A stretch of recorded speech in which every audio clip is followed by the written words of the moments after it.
It's 6 p.m. and I would like to welcome everybody to the May 11th, 2026 work session for the city of Idaho Springs. I have 4 items on the agenda, and we will kick it off with the residential project update for the former Carlson Elementary School. I know it's something that's been on our mind. And Austin, welcome. Good to see you. Yes, good to see you. Can you hear me? Yeah, you sound good. I think I'll kick it off real quick, just to give a little context for this topic.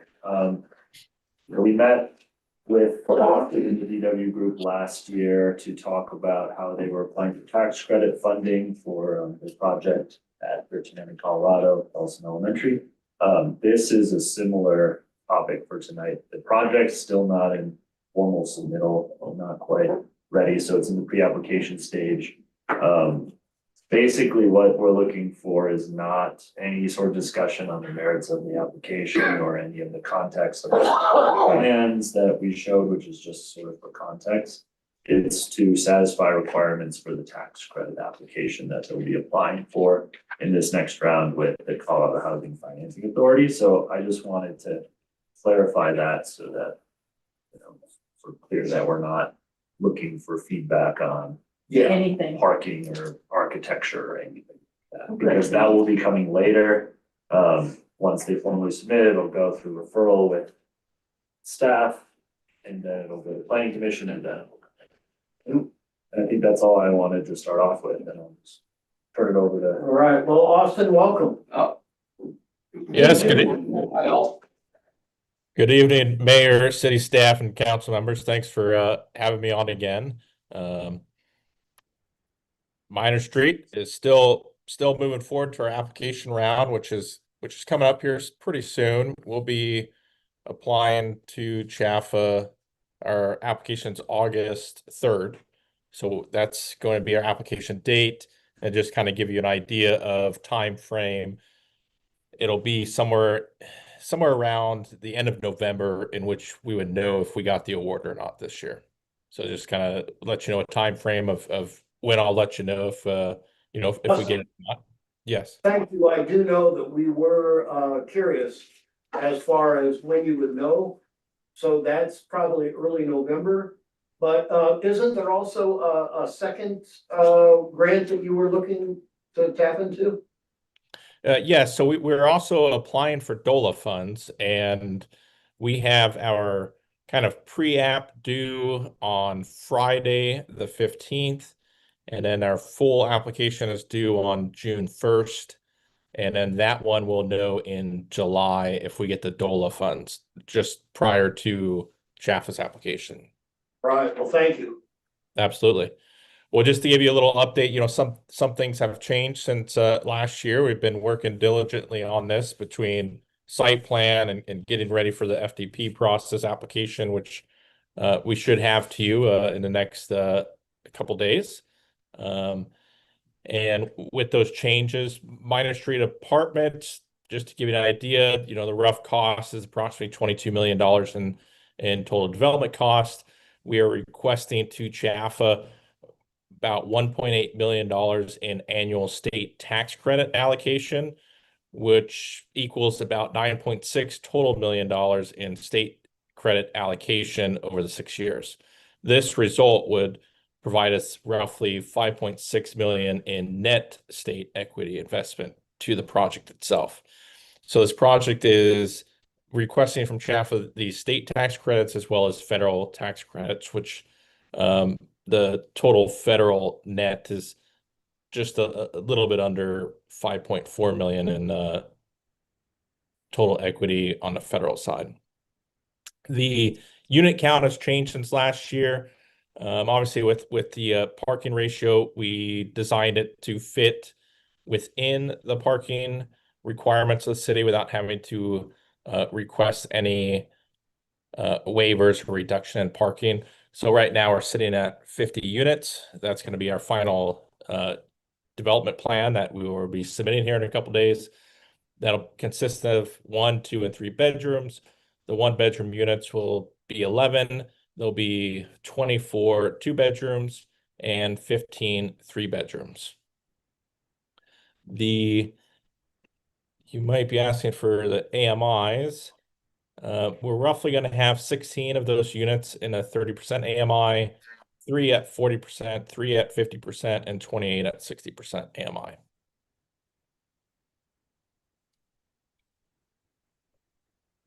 And Austin, I'm sorry, so your average is, do you know, like 55, 58% AMI? The average is 48.6. Oh, 48 point, okay, thank you.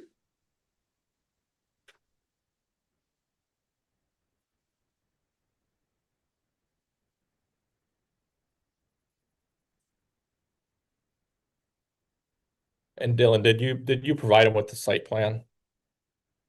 Yeah, yes. Okay. Okay, then as you see, we designed it with that parking lot straight down the middle of the property in which the sewer line will fall under.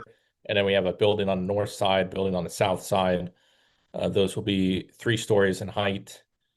And one building has 25 units, the other one has 26. The one that has 26 is because there's the community room.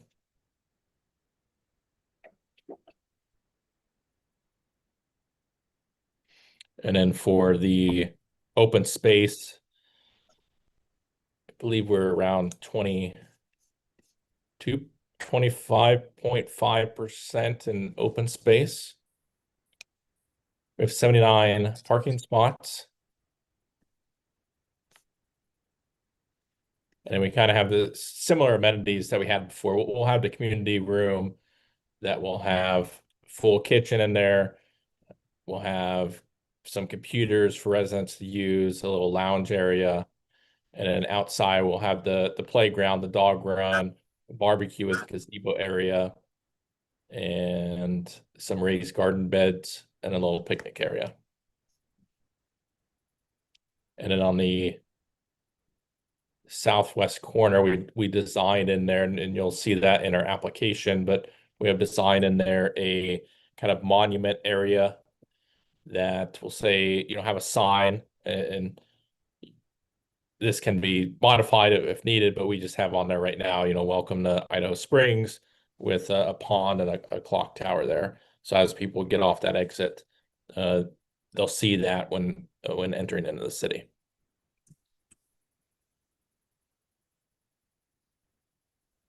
Austin, we appreciate the thought of a monument area. Thank you. Yes.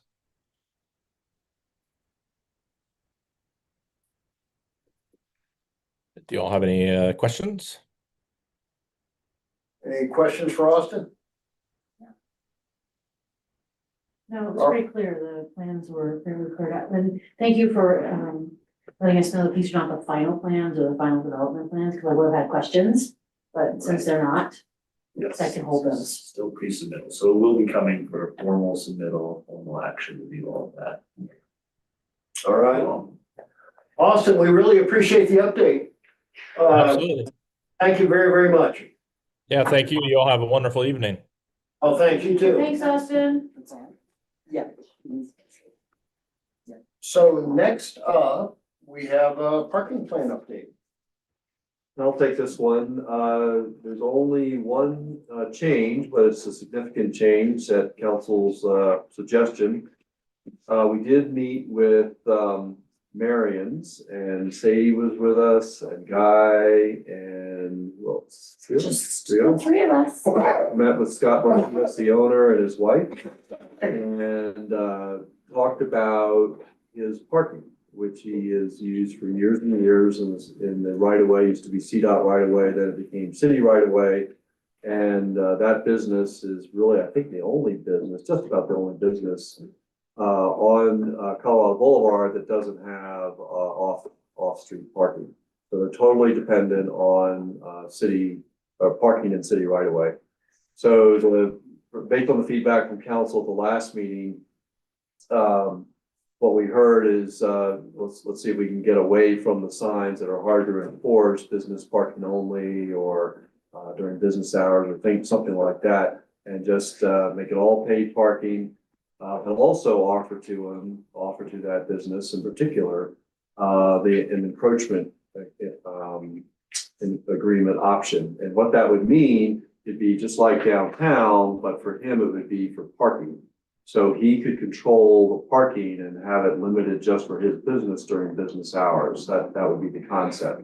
So we did go over the application, with him and the permit. And he, after talking it through with him, he seems to want to go that way.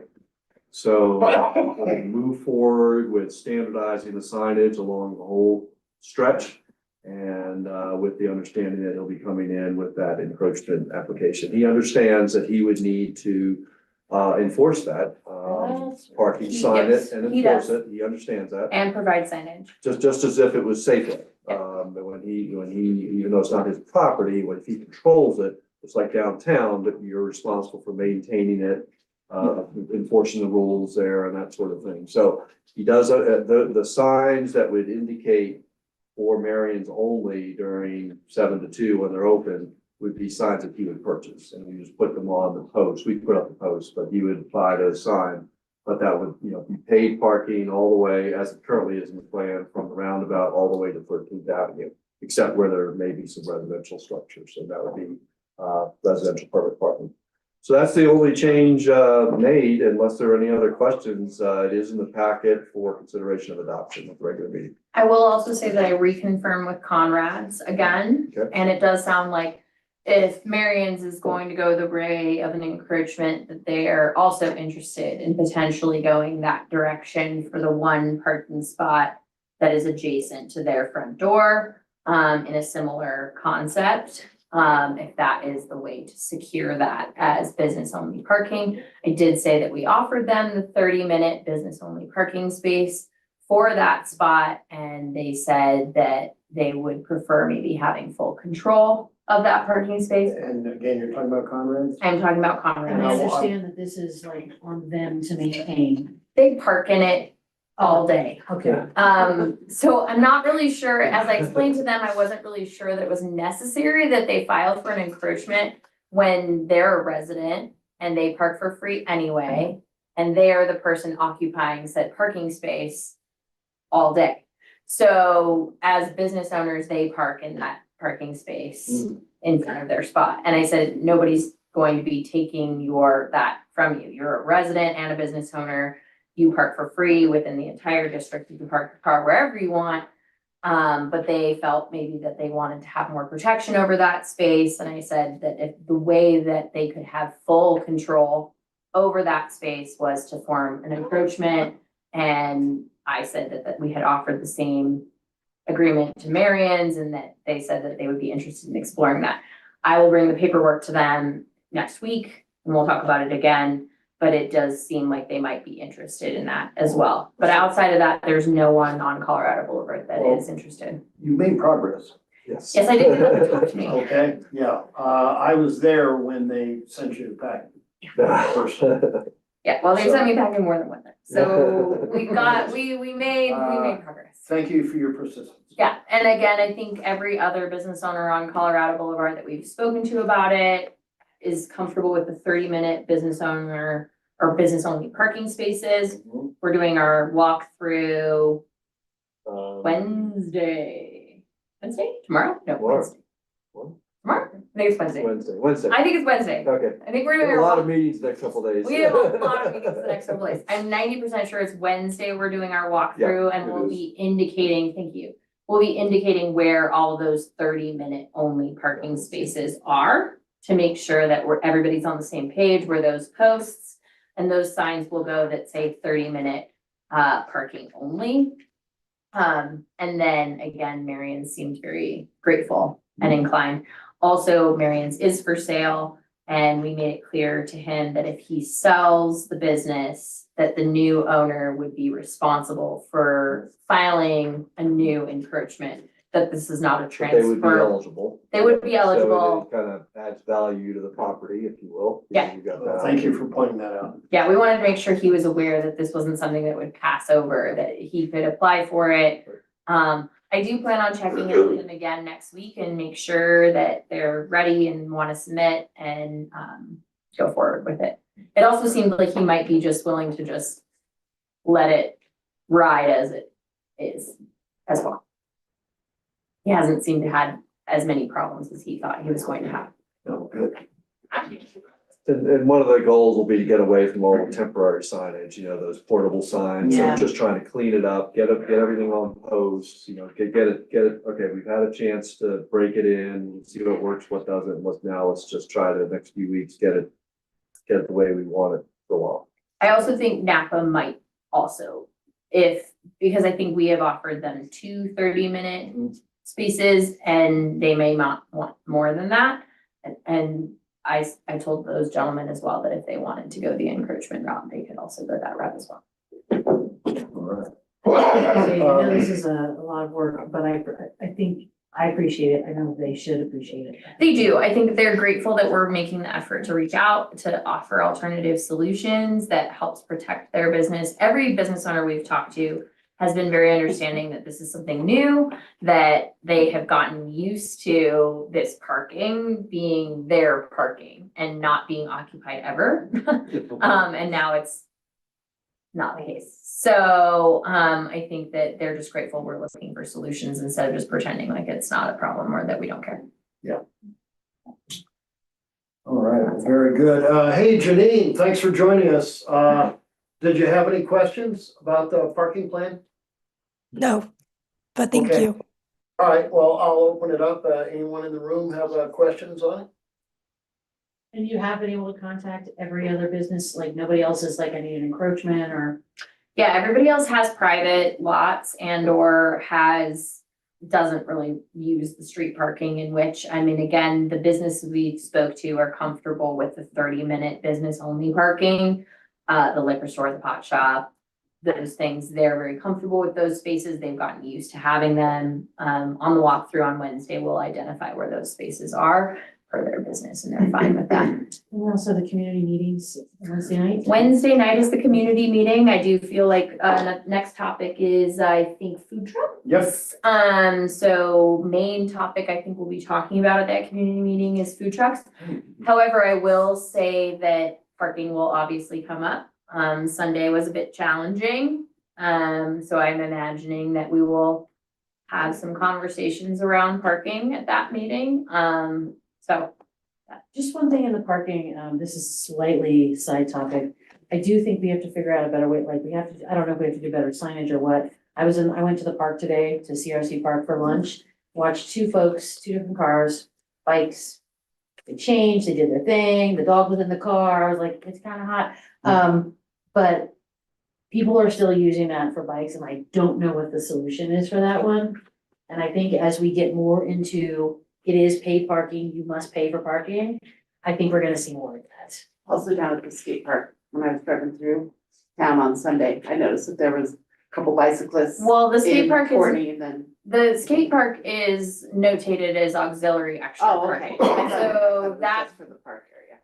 Okay. That is overflow parking Okay. for the city. Okay. It is city property and is designated on Park Idaho Springs as overflow parking. Okay, great. So it's actually identified as overflow bike parking Okay. on Park Idaho Springs. So if we want to make a change to that, we'd need to discuss it, but we have discussed that with the rec. The only time we turn that off is if the rec is having activations and or activities at the ball fields. So other than that, it's pretty underutilized parking overall. So we have that identified as overflow bike parking on the map. And we do now have on Park Idaho Springs, the Creekside lot Yes. fully designated as trailhead parking. So we are directing, and Comba has shifted and changed their messaging to educate and tell the bike community to use the Creekside lot because it is the most accessible for then traversing on Riverside to access the trailhead. And we would prefer they not use the pedestrian bridge at CRC Park, and we have been messaging that as well. That pedestrian bridge has been getting a little challenging with the bikers using it as their primary access point. So between Argo and Park, and Comba, we have been communicating that we would prefer the bikers traverse on Riverside through the project and up. Can we get signage for the pedestrian bridge? There is now signage on the pedestrian bridge that says pedestrian only or dismount zone. Good. They're not riding their bikes on the pedestrian bridge anymore, which is helpful. Very good. Yeah. On the food truck subject. Oh, are we moving to food? Oh, I'm sorry. And, was there anything further on parking plan? Didn't mean to jump the gun. All right, then we'll go to, food truck update. I want to thank many people. I know, Wonder put in a lot of time, Dylan, Sadie, certainly Guy, on the food truck, what could work here. And now that we have food trucks, I was thinking maybe we could fine tune if necessary. I know one criticism, for example, at the bank, folks, feel that it's, tough pulling out, I have especially heard that same. if you're criticism. heading east, because the height of the food, truck there is, The waffle truck. right, is blocking a lot of your, so I don't know, maybe we move it back another space or two, but, just a thought that we may have an opportunity to make things better. Want to throw it out there, what feedback, obviously you've heard the same thing I have on that. Yes, I really feel like, if we're gonna have even just 5 food trucks, if that is, because that kind of seems like where our limit is, and I know I have heard some concerns from local businesses that we have food trucks and that is problematic for them because they have costs that food trucks don't have, Mhm. and I was like, that one I can't address, if you're brick and mortar, you are right, you're gonna have costs that food trucks don't have. But I'm wondering, and I don't know how we do this, but I just thought, if we have a place, like, I love going places where the food trucks are all in the same place. Mhm. And I don't know if we have city property or anywhere that we could park our food trucks in a circle with some shade and picnic tables and, because then that takes away the whole parking issue. It's because I saw the notes in there that this is taking parking spaces. I know the waffle, I've heard from people about the waffle truck. I can't see around it. But do we have anywhere where we could put people as food trucks and maybe we even go up to 8 food trucks and we have a food truck court? Like, that is a big draw in the places where I have traveled where they have food truck. People like food truck courts. If we give them a place to sit, I don't know that we have the space for that. Yeah, that's how they have it set up in, Durango and works very well. Oh, in Moab, I love the one in Moab. Yeah, go there. So that would be my suggestion, because the parking and the line of sight have been what I have heard from businesses and residents. Shaking your head over there. Yeah, because it amazes me how people, after all these years, can't figure out to drive on Colorado Boulevard.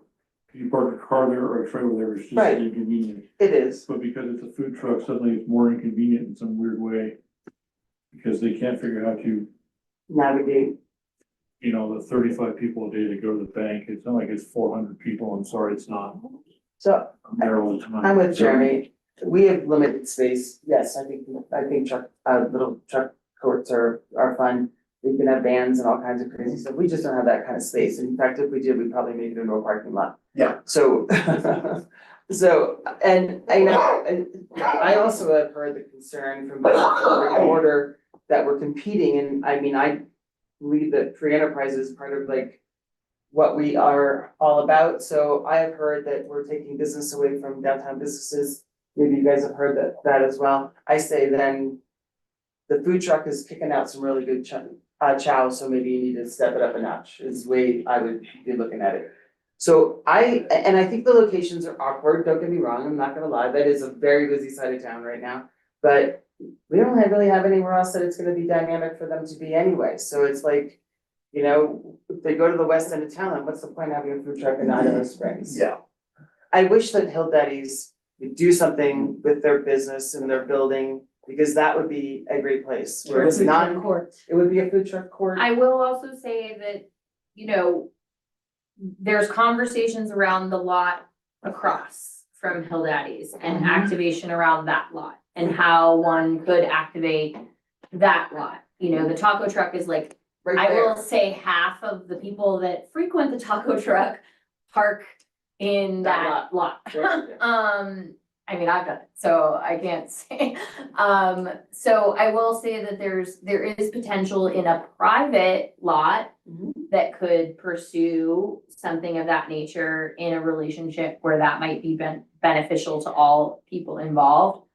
I will say that I don't have, we sat with the owners of Marion's and they're not upset about the food trucks. Good. Okay, the people that we're hearing that are actually upset about the food trucks are residents who are on guard Yeah. about it, not the actual business owners. I work with our business owners every day, and none of them are upset because these food truck operators are local business Well, owners. they're not only that, but they're not in direct competition with any Any- of other any businesses. No, other- they're You very want different. if you want a 30-minute stop for lunch, you're going to a food truck or McDonald's or Cold. And we actually are filling a need that the business owners are grateful that we're filling a need for. So to be clear to council, the business owner community is not upset Good. about the food trucks. I have not one business owner, even the most cranky one, who I will not name, is not upset Good. about the food trucks, okay? See, that's Because good to hear. it See, I is, did hear from a business owner, so. Okay, I can As talk to of you. mine. Oh. As of mine. okay, well, I then can, we we should- talk to you privately. we about will that. talk about that, but like from the ones that are over, I mean, like the ones that are feeling like that we're growing and that we're experiencing growing pains.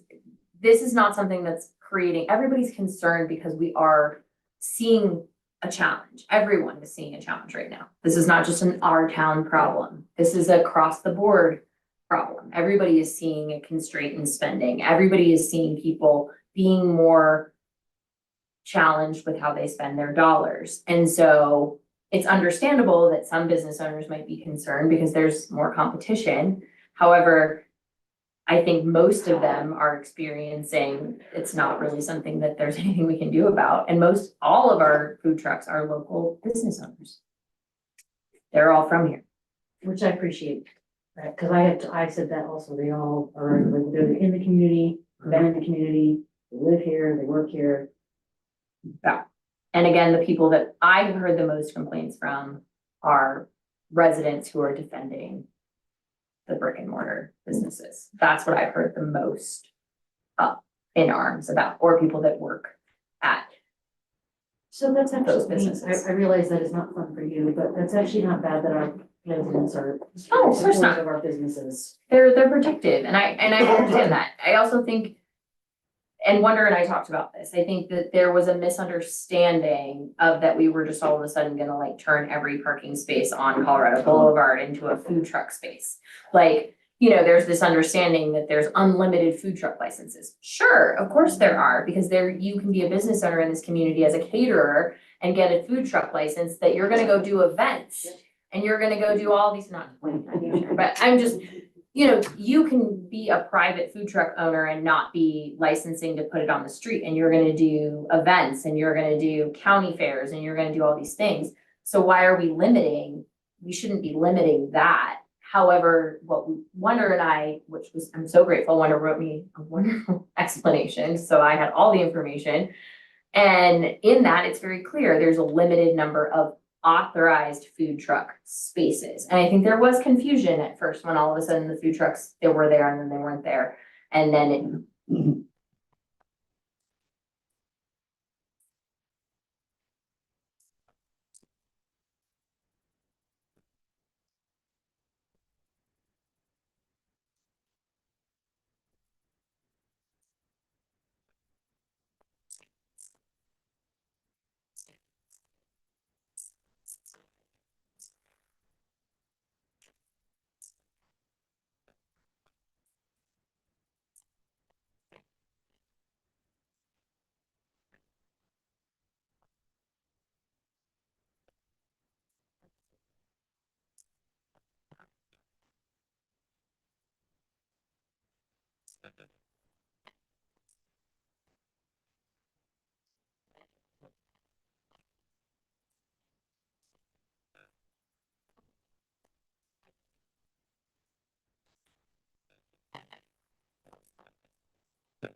don't already have a brick and mortar, and also I think Diet, Mhm. those places are way better than the Colorado because like Timberline and the taco place, they're set up next to a crossed off section. So it's a safe place for people to come up and order. Right. You know, on Colorado Boulevard, same with like the waffle guy. He's next to one of those spots that's got blocked off. Yeah. So really for people, pedestrian safety, it's a good one. And all this. Better than. And all the spaces that Wonder has been working hard to make sure are protected, again, this isn't like a free for all, and I think there was just a misunderstanding when we went from none to 1 to 3 in a very quick turn. In this town, we all know that level of change in any quick period creates any kind of stir. You know, I think overall the program has been very well thought out. I think it's supporting enterprise, it's supporting an area that we don't actually have, which is very quick service. Street food, which we don't have here. I mean, it's very hard to get grab and go here. Mhm. It's very hard to get something if you want to eat in under 30 minutes, unless you want McDonald's or Carl's Jr. Can we get a greens food truck?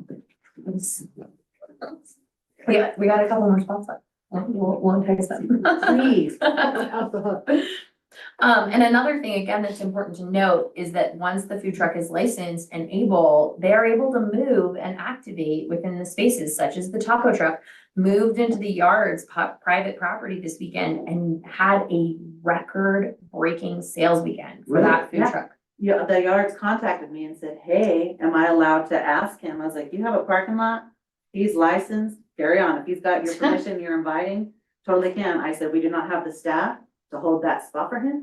So if he doesn't go grab it, some other, before anybody else gets it, then there's his spot, because we don't do that. We don't cordon it off or say only food truck. Mhm. But we saw him move, and my husband was talking, he's like, he's crazy for moving over there. I was like, Mhm. you know what I mean? The yards are supportive, and they probably said they were having like a bike demo or something, so they got. They had a kickoff opening weekend party, and he had the highest sales in his food truck that he's ever experienced all weekend. And he was so grateful because he had the freedom to move within the city limits to create something. Now, the downtown district has a no food truck policy.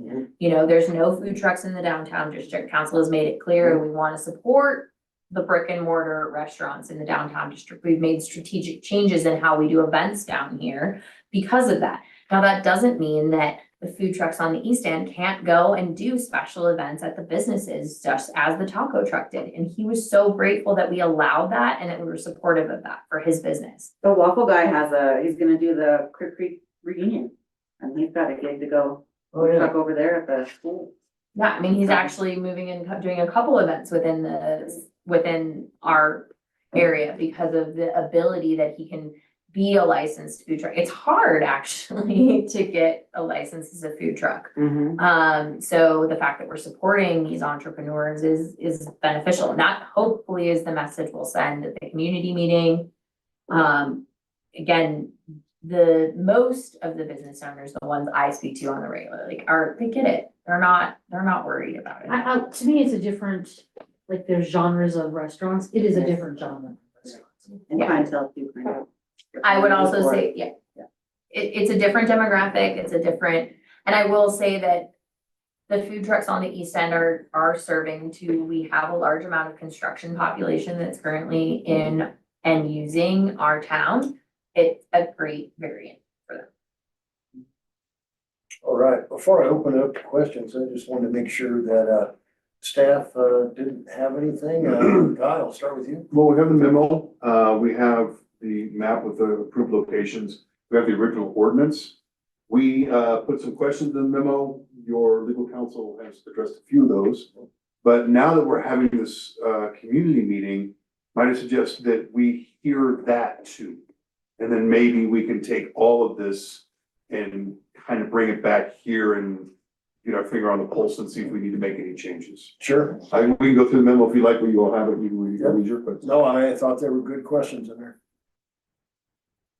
Andy, anything? No, I think we just like to know if there are any changes the council might like to make. And again, I think what the guy suggests is good, is that we hear what is suggested at the community meeting. And if there are no changes, that's okay, but if there are a few changes, we can certainly bring that back and look at the program. We've done short-term rental program. After the short-term rental program was in operation for a little while, we made some adjustments to that, so these new programs certainly make sense sometimes to make some tweaks to them. Yeah, wonder, you were on this from the beginning, anything that you'd like to add? No, I definitely agree with the community meeting. I'm looking forward to hearing how this can be tweaked, just to All try right, to make it better for everyone and stuff, and I think it's great as a resident.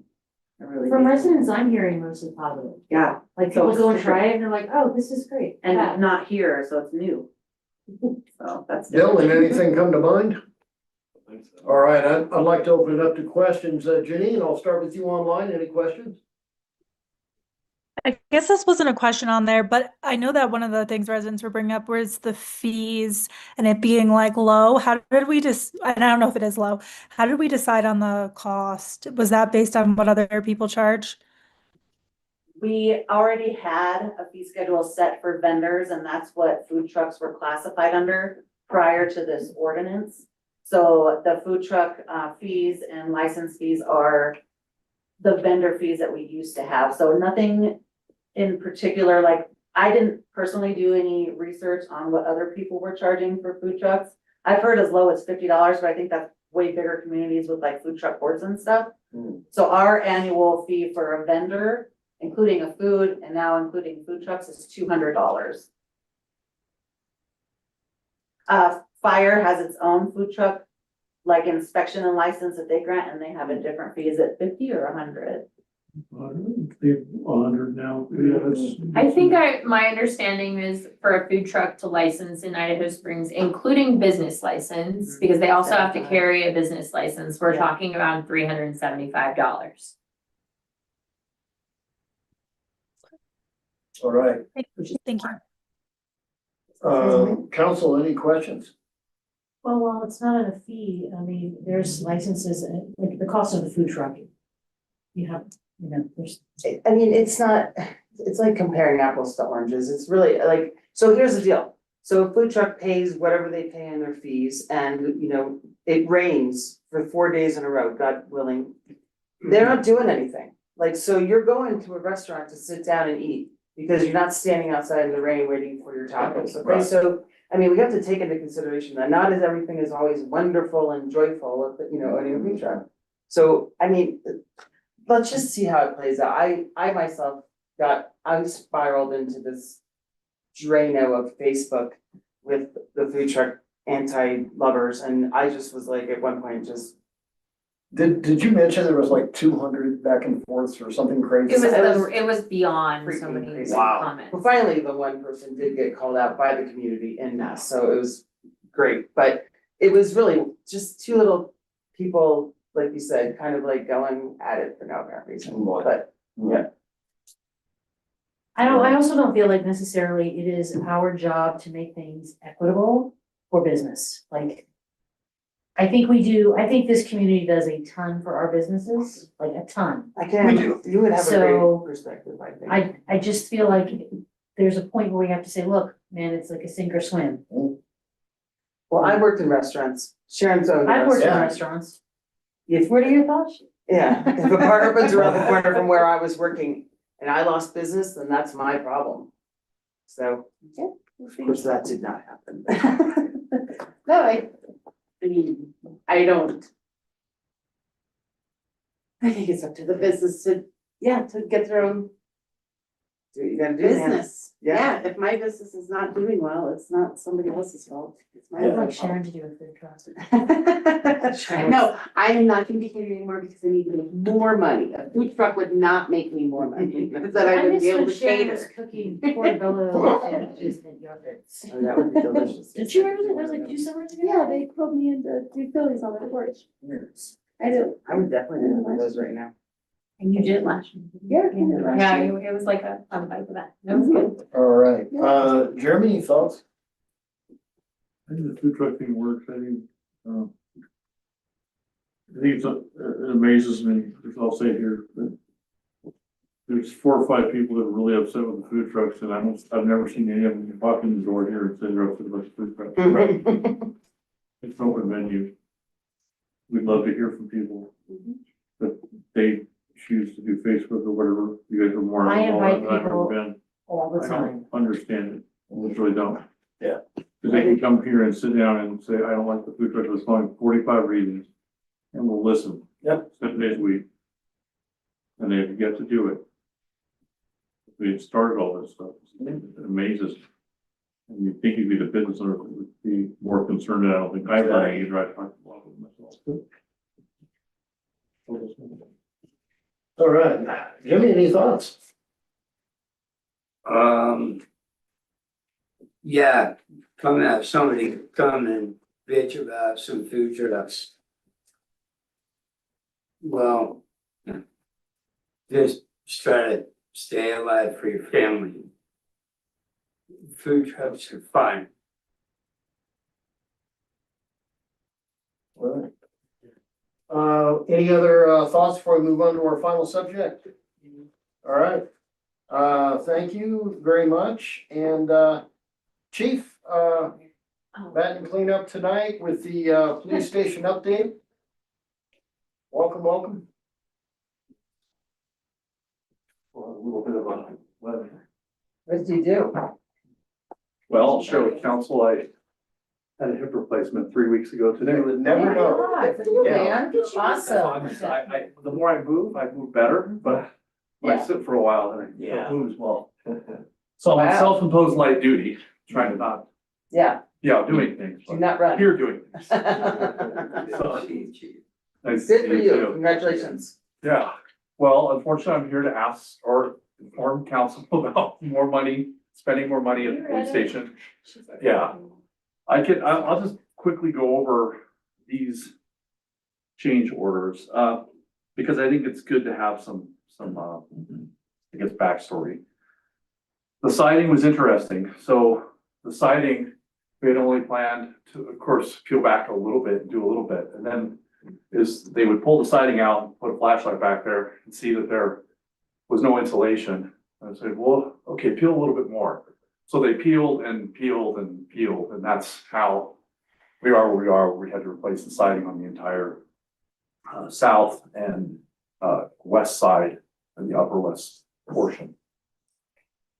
So that's where we are with that. So that's why we had an additional cost. And another surprising cost that we didn't anticipate was the pole amp service at the pole for the bank was 400 amp service to the bank.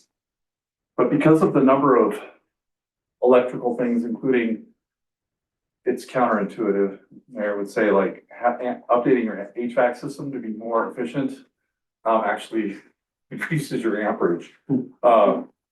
But at the same time, this is really not this is not a choice question here. This is a requirement. Otherwise, we certainly wouldn't have a lot of technology that we're gonna have in the building. I think everybody's gonna be very proud once you get the opportunity to go to the building. And I'll give a little more of an update on where they are, because I was over there today. This was by choice, number 13. We originally had a really just a basic fence.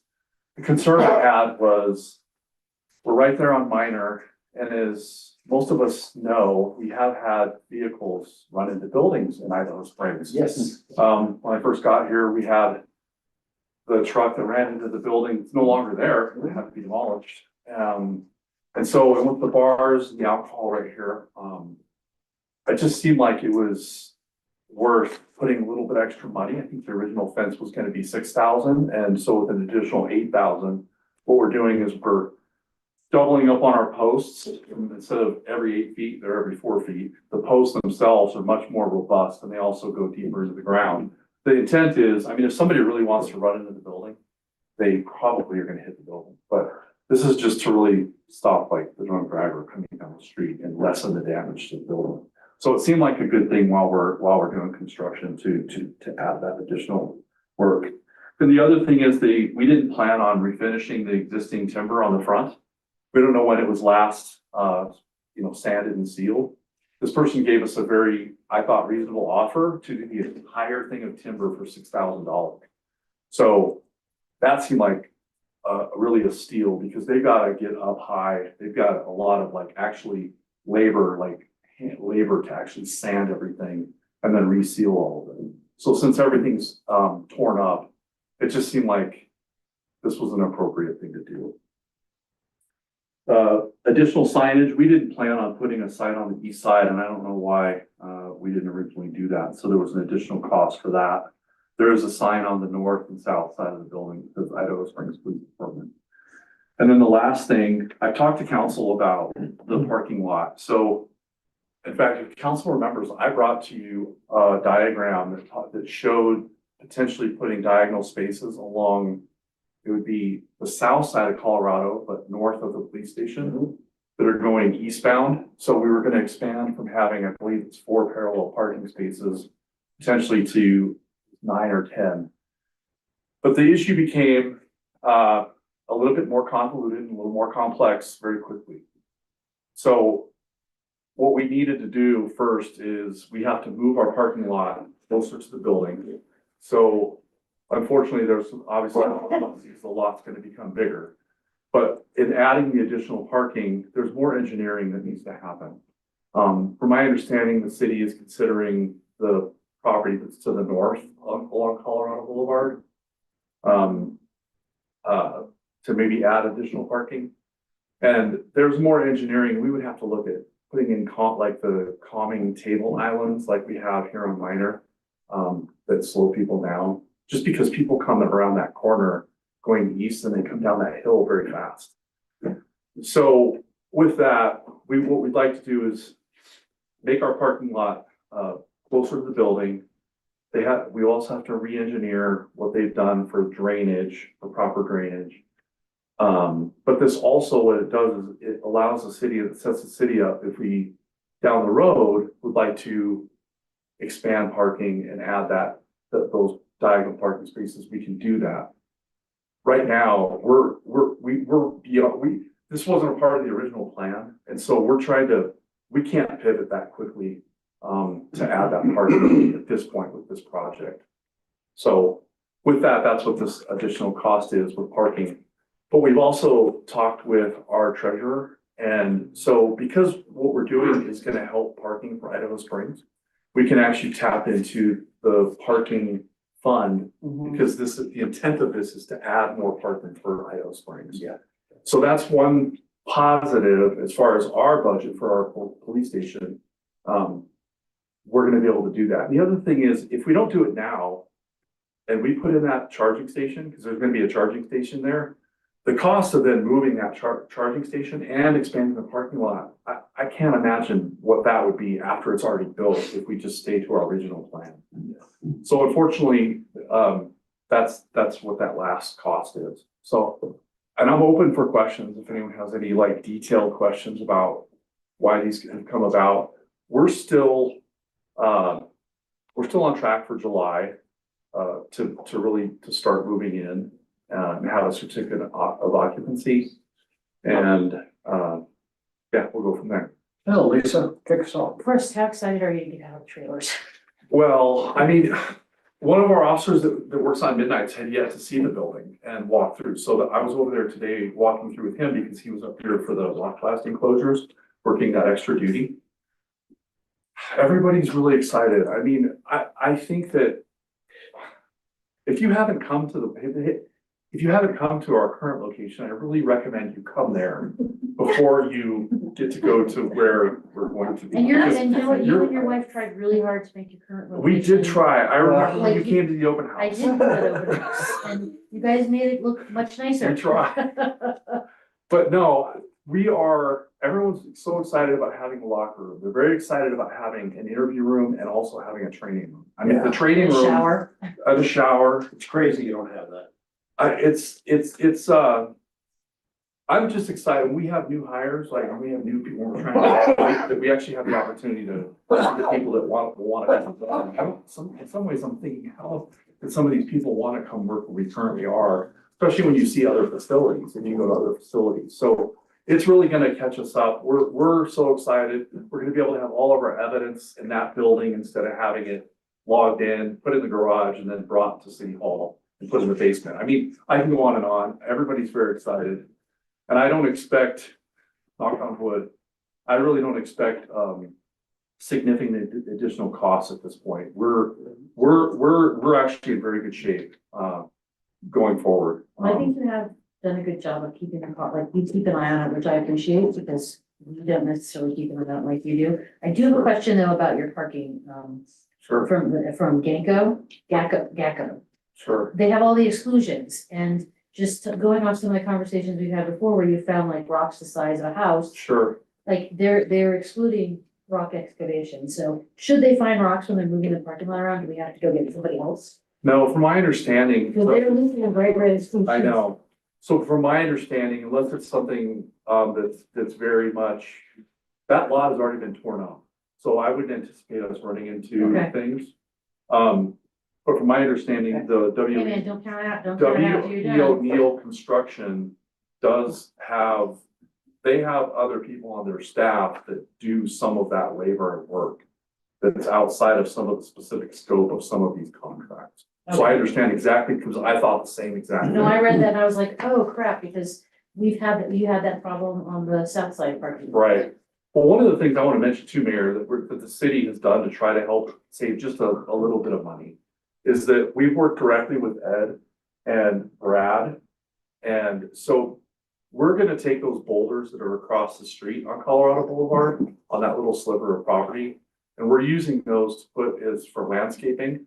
But Brad is gonna help, Brad and Ed and his team and Willie, potentially.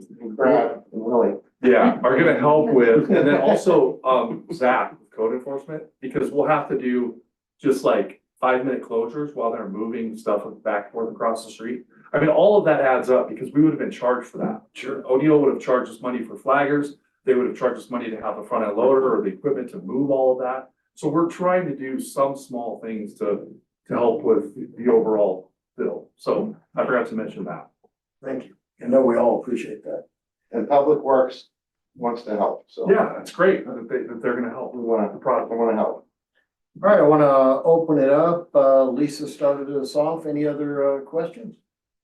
The chief, Janine? Any questions? All right, well, thank you very much. I appreciate the update. Yeah, thank you, Mayor, Council. Thank you, chief. That's it. Yeah,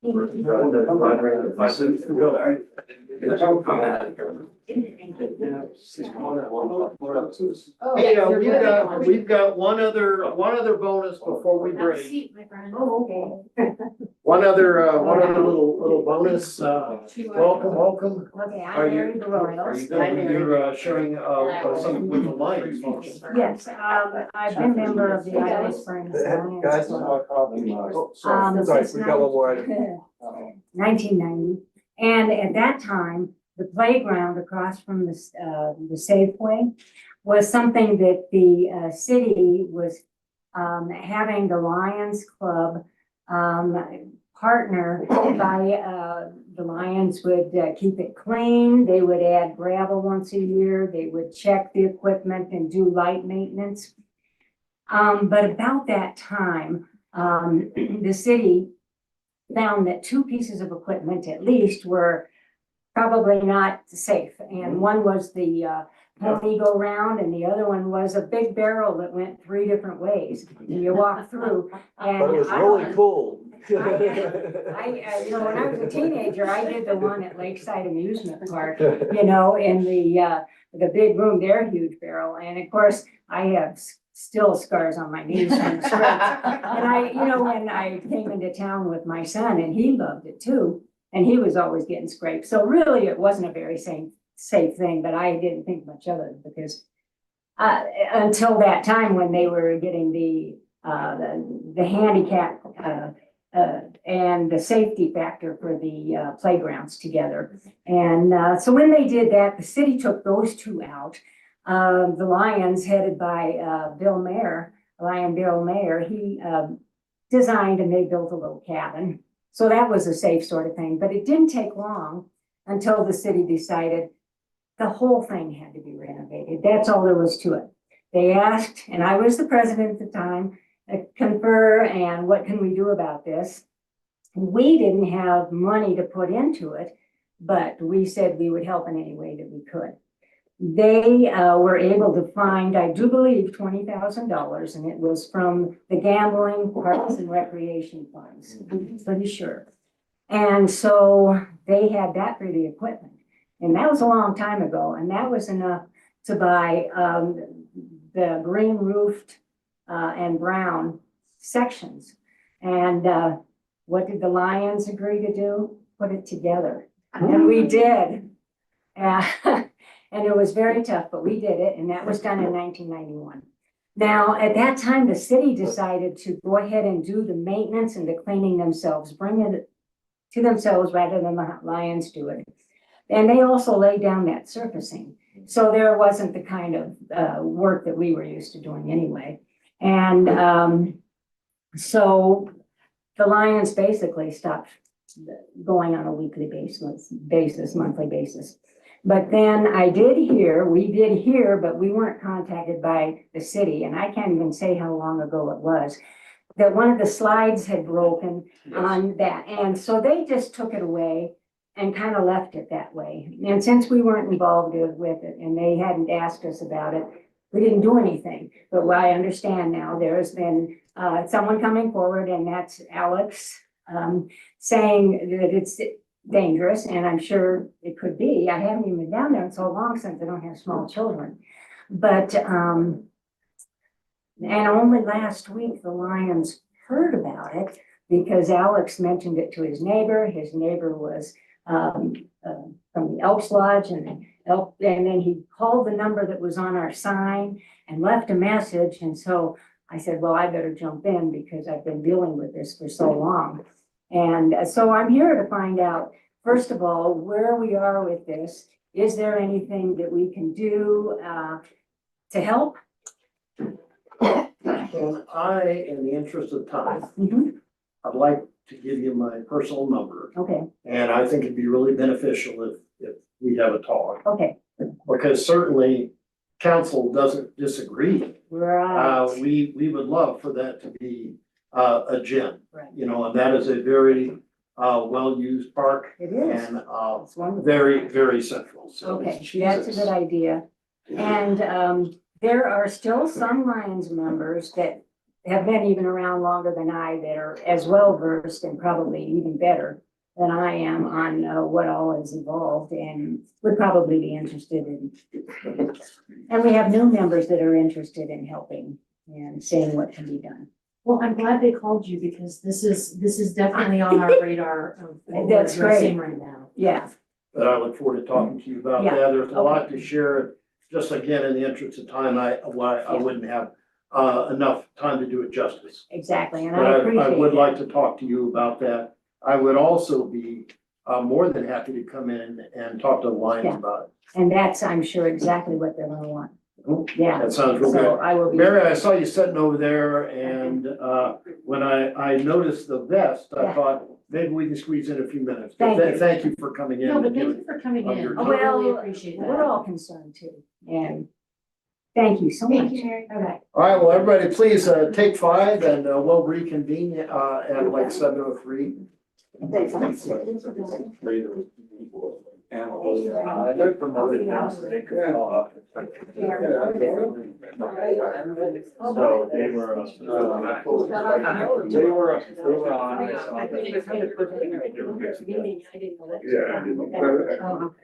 I was sitting.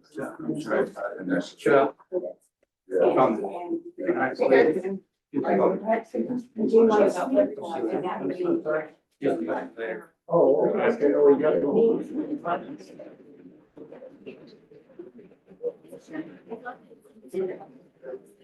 You're like, nobody. I need to make real money now. I like kids graduating going to school. Hurts my money. I'll be back to work. My work.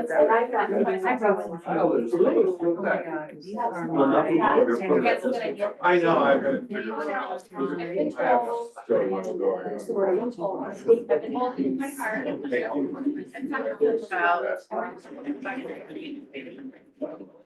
It doesn't make sense. I have a person. I know, I sent John Meyer the number post guy. Oh, you did? Yes. Oh, I was wondering how you got my. Yeah. So- I tried to call you. Yeah, no, we have.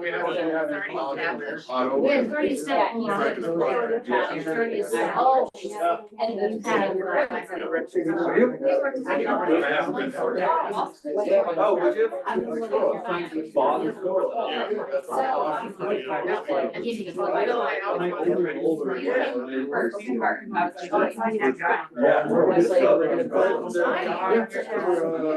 Oh, yeah.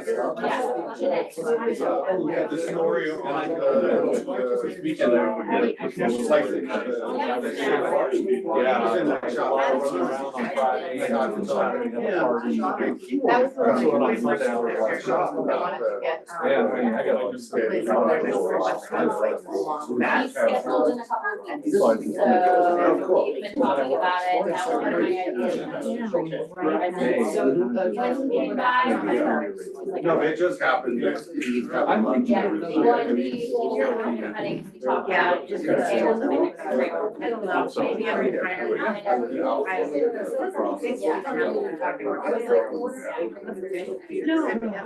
So we go, and that's Willie over. Got the state board. Is that gross? Yeah, I know. That's the door. And it was actually like a little cell phone. You could actually open it. Yeah. Well, he was like, "Hey, this is for your evidence." I said, no. I think we need to.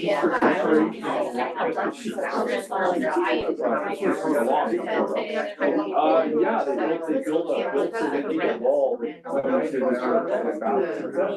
it's There now. And I did that bronze thing. It took off more. We got a bunch of stuff. My costs are down. We have monitors. I tried.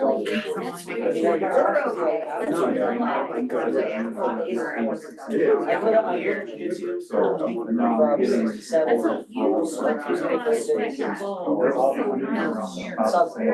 can't get excited. So Wednesday, I'll be fine for you. If you're feeling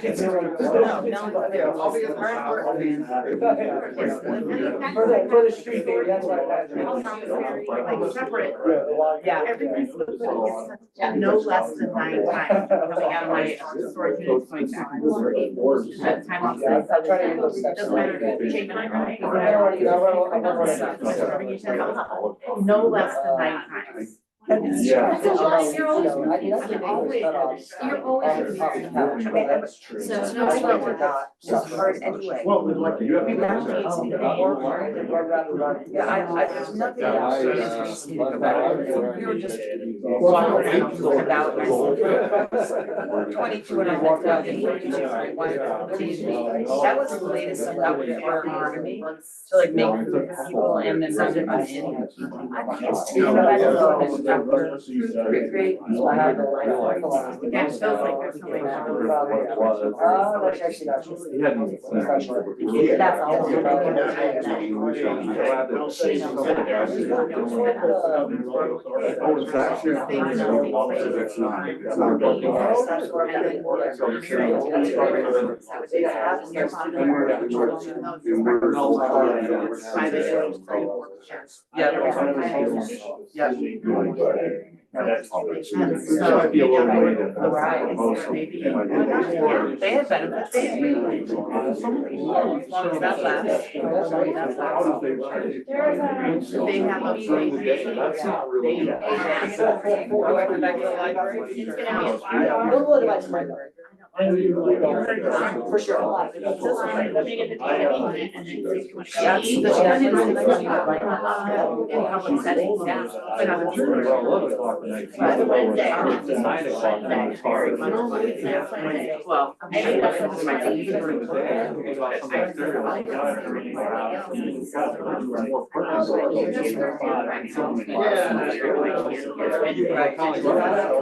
I'm not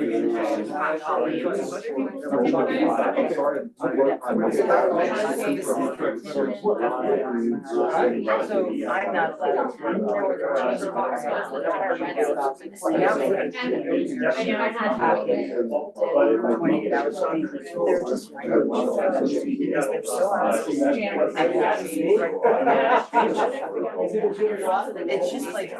Oh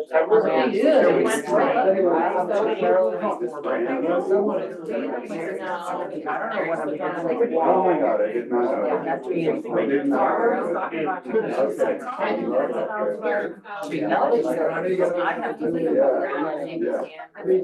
My goal was that I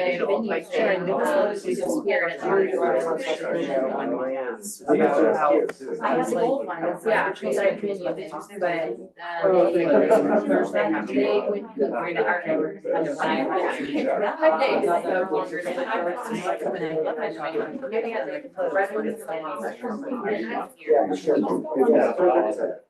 No, I don't have any out They're big, if not, we're just using regular. No, that's. She left. Oh, yeah, yeah. I'm gonna take your memos for my friend. I mean, they're probably. It's just, you know, I have a whole lot of. For it and all the seniority.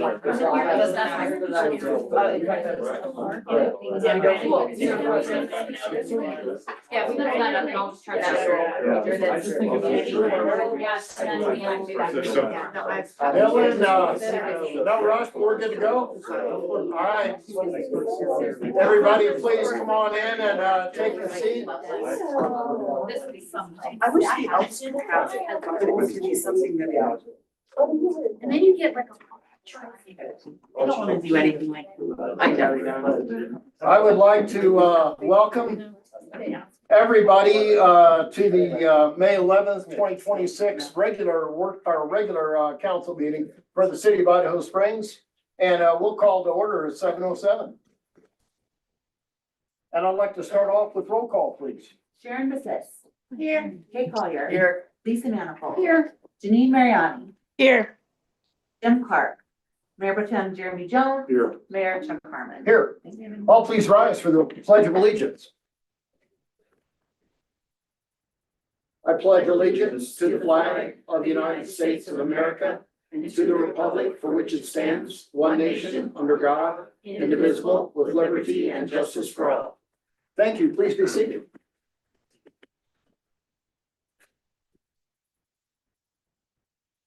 We have an agenda before us tonight. Do I have a motion? I'll move that we approve the agenda for May 11th, 2026. Thank you, Lisa. Do I have a second? Second. Second from Sharon. And any discussion of the agenda? Hearing none, all those in favor, please raise your right hand and signify by saying aye. Aye. Any opposed? Does anyone tonight feel they have a conflict of interest? All right, hearing none, I will go on to approval of the minutes. Do I have a motion? Make a motion to approve the minutes of April 27th, 2026. Thank you, Jeremy. And do I have a second? I'll second to approve the minutes. Second from Sharon. And any discussion of the minutes? Go ahead. Go ahead, Janine. Just under mayor and council, the second paragraph, second sentence, there's a few typos with Mayor Herman's name, then there's like a 9 in obligation. So Yeah, I've been called far worse, so I actually, I was not gonna point that out, but thank you. Sorry, Lisa, was that Same also, thing, yeah. okay, all right. Sorry, Wonder. That's okay. It's the nail. All right, duly noted, and, do we have any other, anything else with minutes? All right, hearing none, all those in favor, please raise your right hand and signify by saying aye. Aye. Any opposed? Aye. All right, thank you, Janine. Next up is approval of the bills. Do I have a motion? Move to approve the bills through May 11th, 2026. Thank you, Kate. Do I have a second? I'll second it. Second from Jeremy. And any discussion of the bills? I just have a few questions. Is the bond payment, is that once or twice a year? I noticed that we have our good sized bond payment. That's twice a year. That's twice a year? An interest payment, and then there's a second one in December, I believe. And then the second one is the housing authority, and I think that's our one time a year payment, Yes, the 57,000 or 55,000. that's our annual contribution, yes. All right, thank you. All right, any further questions? Hearing none, roll call, please. Sharon Basis, yes. Kate Collier, yes. Lisa Manifold, Yes, Janine Mariani, Yes. Mayor Pro Tem Jeremy Jones. Yes. Mayor Chuck Harmon. Yes. Hey, next up is public comment, and I would like to thank everybody, first of all, for those who came in or giving up their time. We understand that you have other things that you could be doing, and we are grateful that you would come in and share your thoughts with us. Public comment is limited to 3 minutes, and please do not be insulted if there isn't any back and forth with council. Normally there is not. It's our time to listen. We want to hear what you have to say. And Dylan, do we have anybody online for public comment? Nobody online. All right. All right, thank you, Andy. All right. Hey, Nicole, come on up. We'll start off with you.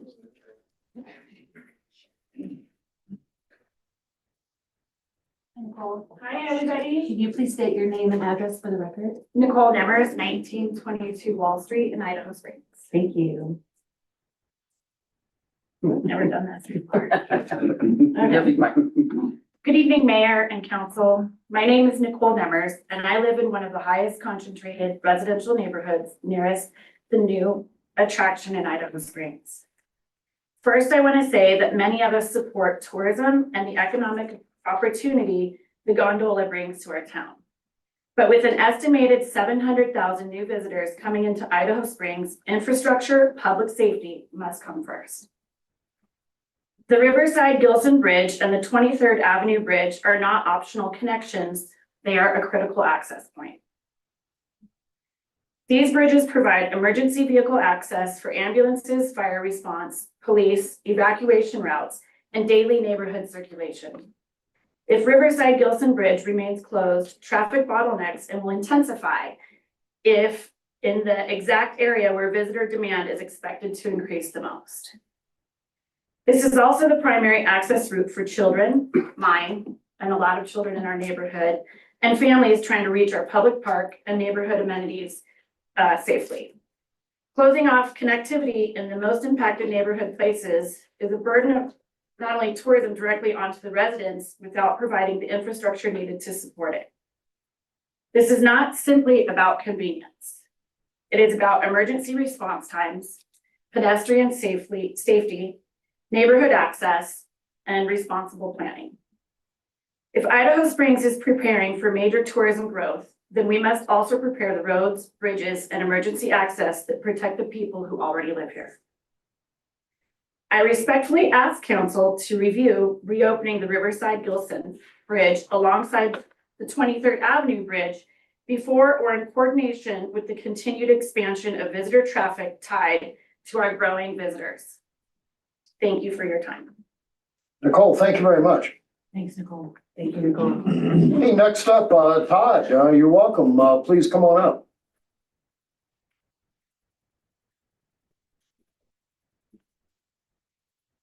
Todd? Hi, Roger. Todd Russell, 2002 Wall Street, West Springs, Colorado. Thank you. Council, thank you for listening to me. I'm here because Alex is passionate about the park, which is why Mayor Boreals from Lions showed up tonight, because I got them involved because their name's on the park. And hopefully Mary will help us champion and work with you all in the Lions to fix the park. I'm also concerned about the 23rd Street Bridge, because we all know if I-70 closes down, Riverside, Virginia, and Wall Street all become major highways. People trying to get in either direction past I-70. And anybody who's been on Wall Street recently, if you're coming from the Argo and heading west, you come up the street past Carolyn Snow's house on the left. It's two fall lines coming back this way, and then it's blind. And you go back down, and Nicole's kids right up and down that street all the time. Car comes over that too fast, it's gonna hit a kid. Who knows what damage that can do? And nobody from the Argo is familiar with this community. So if they're trying to get out, they can't get on the 23rd Boulevard, If they can't get across the bridge onto Colorado Boulevard, they're all gonna go into those residential neighborhoods. They won't know, and something may happen. The last thing I want to talk about is, this just happened with my wife. We've been on the gondola twice since it opened Saturday and then again today. It's great. The bikers, everyone's having fun. But it's a road over there where the Argo is. And then there's that pedestrian bridge. And so the bikers come cruising along that pedestrian bridge out into a sidewalk where Timberline Pastries is right now, where there's a park and a sidewalk. My wife almost got hit yesterday. She sent me a video where she's trembling a lot like I am, because I hate public conversation, right? But you can hear it in her voice. Oh my God, I just almost got hit by a bike. Oh my God. Like if I had been 2 seconds earlier, he would have crammed right into me. So they're flying across that bridge out into a sidewalk. So I saw you were standing there a few days ago by the pastry shop. Another officer may have been with you. Nobody can stand there and enforce. Code enforcement can't enforce. And I talked to Sharon really quickly today, who knew that she was on the council. I just found out when I watched the video. But if we turn that into a dismount, and Chuck said it's already says dismount, but who's gonna enforce that, right? Dismount, oh, it's just a quick bridge, I'll be to my car in seconds. But that's not happening. And the riders, they don't care, because they just had a hell of a time flying down the hill, and then they're biking back to their cars, but somebody's also gonna get hit there. Kids, if we had a dog, the dog probably would have gotten taken out, so just something to think about. And I'll come back more often, this is great. Yeah, thanks, Todd. Thank you, Todd. You did great, by the way. Todd, we would love to see you and thank you very much for coming in. Will do. All right, that is everybody that I had signed up for public comment. And I want to thank everybody once again. This will conclude public comment for the night, and love to see more often. Next up, we are going to put on our liquor licensing authority hats. And we will have a public hearing. And I will say my spiel, and I do know that Wonder does have something to add along with this as well. And this is a modification of premises hearing, Idaho Springs Liquor Authority, item 11A, May 11th, 2026. It's a public hearing before Idaho Springs Liquor Licensing Authority on an application for a modification of premises for the existing license at Big B's Soup and Grilled Cheese LLC. DBA Big B's Soup and Grilled Cheese located at 2448 Colorado Boulevard. City Council serves as the local liquor licensing authority. This is a public hearing. Witnesses will be sworn in before offering testimony. While strict rules of evidence do not apply to this hearing, I do have the authority as chair of this hearing to limit testimony or evidence that is irrelevant, repetitive, or cumulative. The order of the public hearing will be as follows. Deputy City Clerk will present her report and findings. Chief of Police and any other city staff may present their recommendations. The applicant may present evidence and testimony. Any party in interest may present evidence and testimony. And under state law, a party in interest includes an adult resident of the city, an owner or business manager of a business located in the city, a representative of a school located within 500 feet of the licensed location, and a representative of an organized neighborhood group within the city. The applicant may then present any rebuttal evidence in response to any other testimony given. Throughout this process, the authority may ask questions. After all evidence and testimony has been received, I will close the public hearing. The authority will then begin its deliberations and make a decision by motion and a roll call vote. I will now open the hearing at 7:19 p.m. And we will open the public hearing on application for modification of premises for Big B's Soup and Grilled Cheese located at 2448 Colorado Boulevard. I invite the Deputy City Clerk to give her presentation to the authority.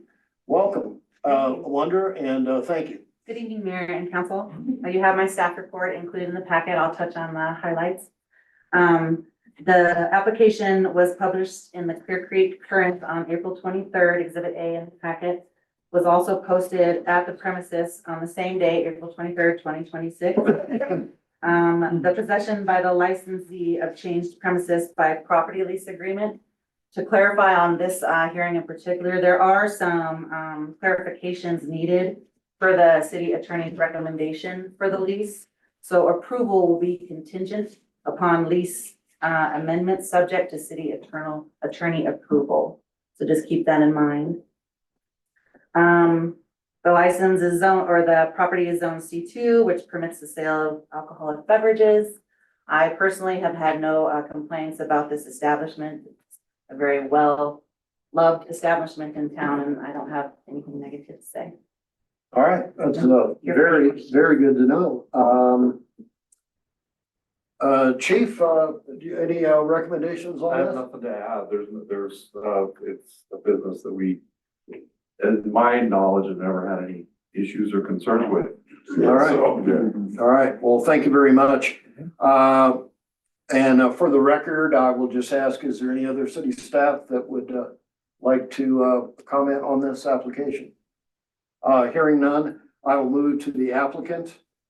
And welcome. I know Wonder Thank you will for having me.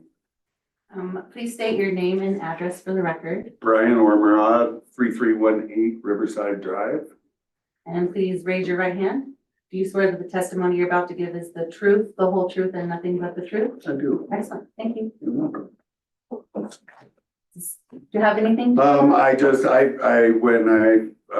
out my original liquor license and control plan, I didn't add my patio onto there.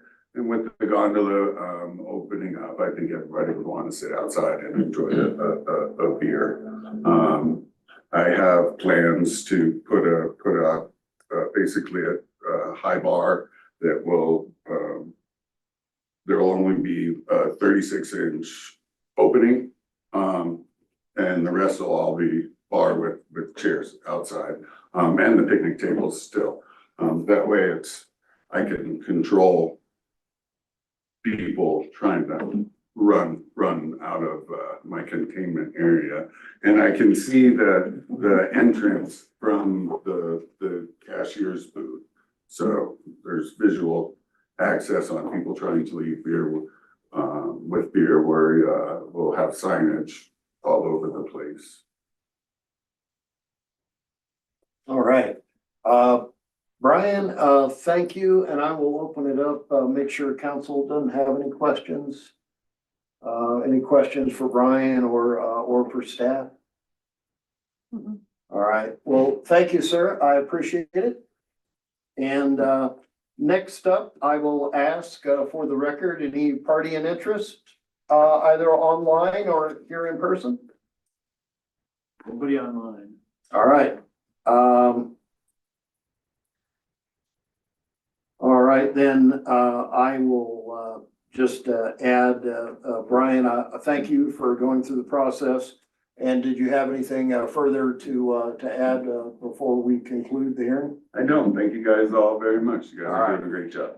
All right. Thank you. Okay. You're in a minority. Mayor, I do have one question. Yes, yes. Do we have a city attorney online? We do. Okay.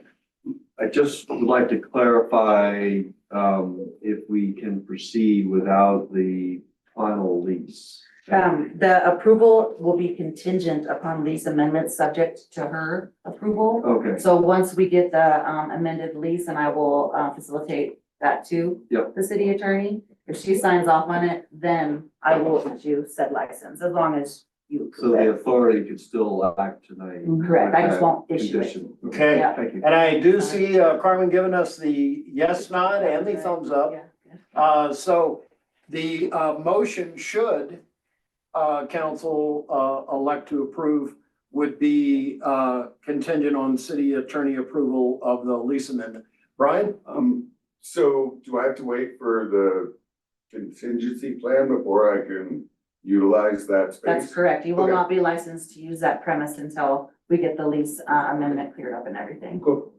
Understood. All right. And you will also provide him with the paperwork, the license. Is that Correct. Updated Yeah, license. so I'm gonna once you get the- contact- Yeah. Yeah, I've been in contact with Brian, so once we get the lease all cleared up in the language right or sufficient, then I will make sure that the city attorney approves it. Yep. Once she approves it, I will give Brian his. That'll be modification your ticket to You did ride. Absolutely. All right, all right. Well, thank you. Appreciate direction, from a city attorney. And, counselors, we will close this public hearing at 7:25 PM. And you may begin your deliberations. It's very straightforward. Anybody, have, anything that they would like No, I'm to with add Kate. It's before we very proceed? straightforward. All right. It's always nice to sit outside and have a beer and nice out, so I get it. Well, do I have a motion? And by the way, this motion would be contingent on the city attorney approval of the lease amendment. I'll move to approve the modification of premise Big B's Soup and Grilled Cheese located at 2448 Colorado Boulevard, Idaho Springs, Colorado, 80452, with the amendment, with the consideration by the attorney for approval. I'll second. All right, first, we got, thank you, Kate and Lisa, for first and second.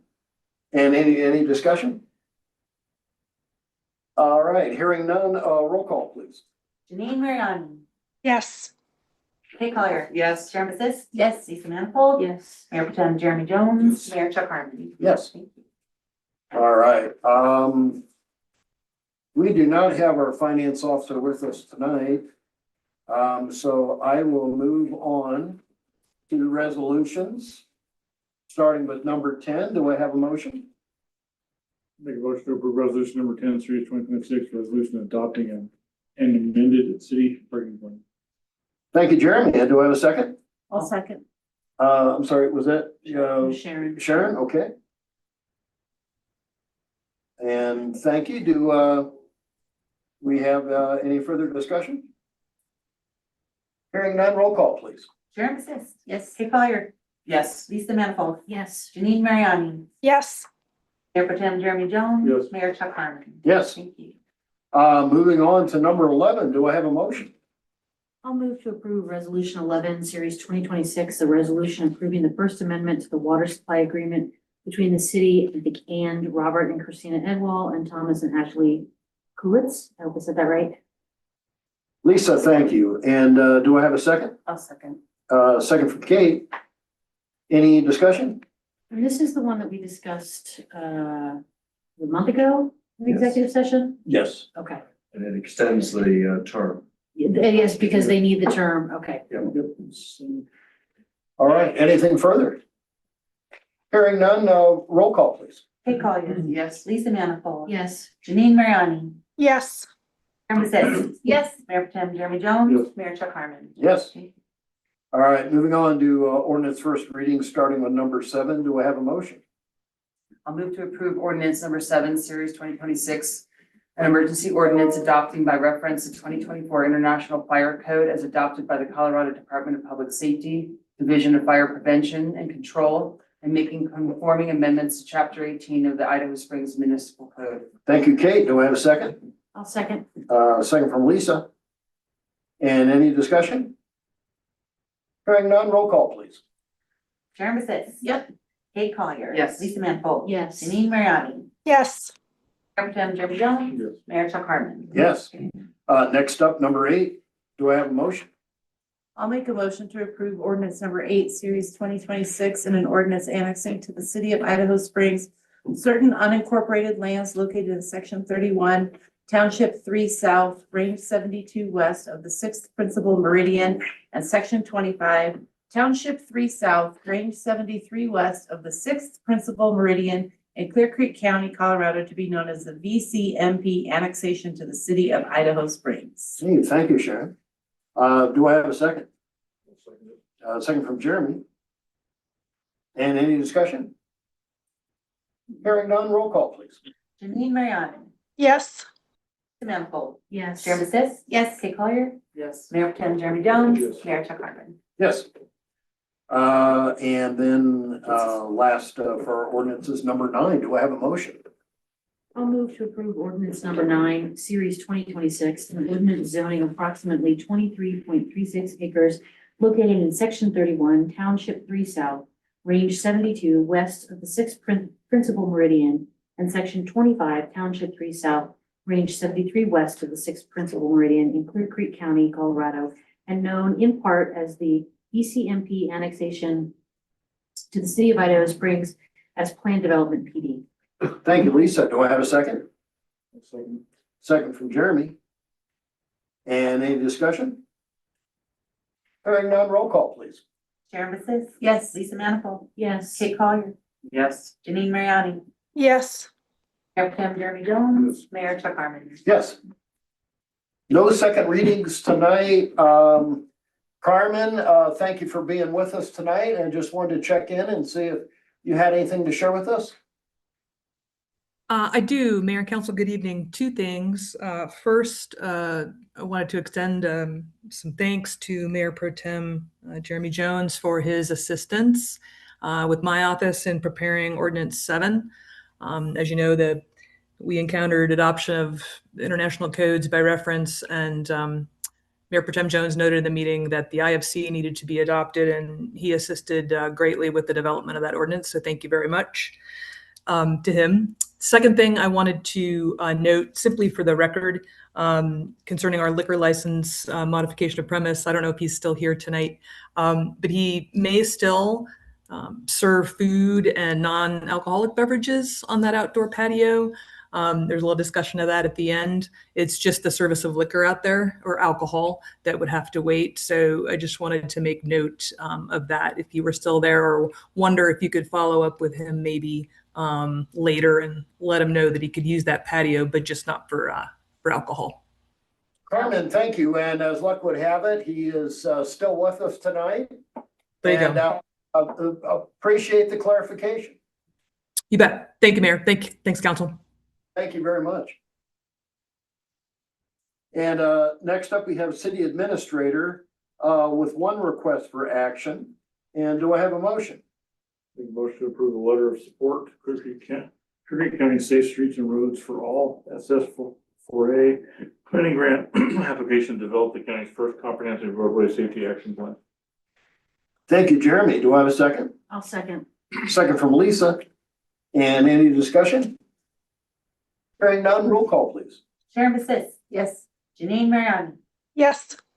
Collier? Yes. Lisa Manifold? Yes. Mayor Pro Tem Jeremy Jones? Yes. Mayor Chuck Harmon? Yes.